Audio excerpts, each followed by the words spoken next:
Okay, what we're going to attempt to do today is we're going to attempt to join a braided line to a mono line. As you can see, the red line here is Power Pro, and the green invisible line here is Berkley Big Game 12 pound. So this is 10 to 12, and it's a big difference in the size, and that's the reason why we go with the braided line, because it offers superior distance we cast, but then you have to tie it to a mono or even fluorocarbon, so the fish doesn't see your line on your lure. Alright, so I'm just gonna get started. This is how I usually do it.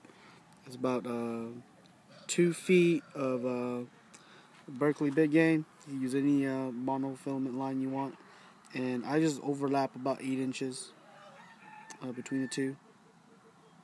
So there you go, there's about 8 inches. And then I grab the middle, which is about right at about 4 inches, just like that. So you see, got about 4 inches on each side. And then you just do a middle finger out like that. No, actually, you stretch it out to about 5 inches. Middle finger out like that. And here you go, you got like a loop. You gotta hold it like that. And then you just take this and feed it this way. Just keep feeding it. And it's a good thing to put the middle finger back in there, just to hold the loop.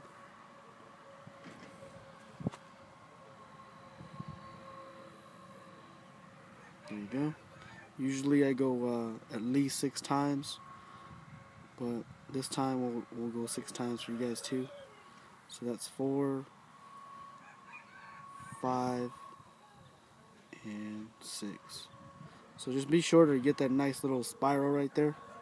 If you don't get that nice spiral, there's something wrong, so you should start over. But anyways, once you get that, just kind of pull it. Just pull this end until it looks like that, but don't make it tight yet. You'll make it tight later.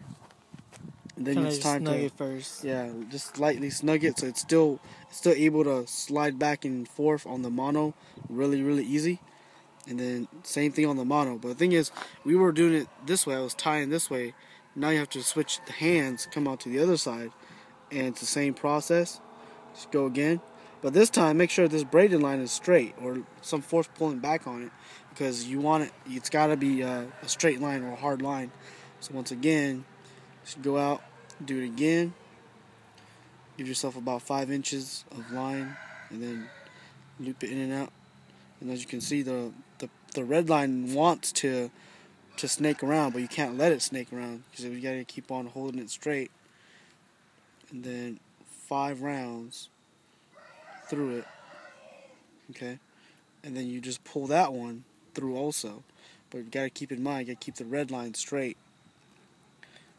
as straight as you can. There you go. And now you basically pull the 2 long lines and let this come together, just like that. And now is where you go in and you pull the other 2 lines tight. Actually, you pull all 4 at the same time. At least that's what I like to do.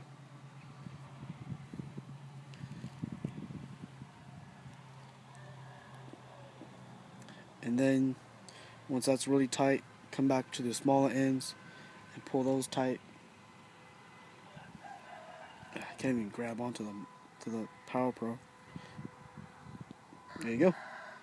That's it. And it's a non-slip knot pretty much, so you can clip right next to it.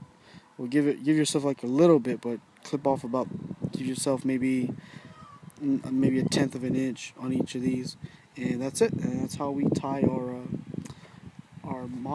braid to mono. And this has been very successful in my experience. I know there's other ways to tie this, but once you got one way figured out, just keep on using it until there's a different problem. There you go. ODA. ODA.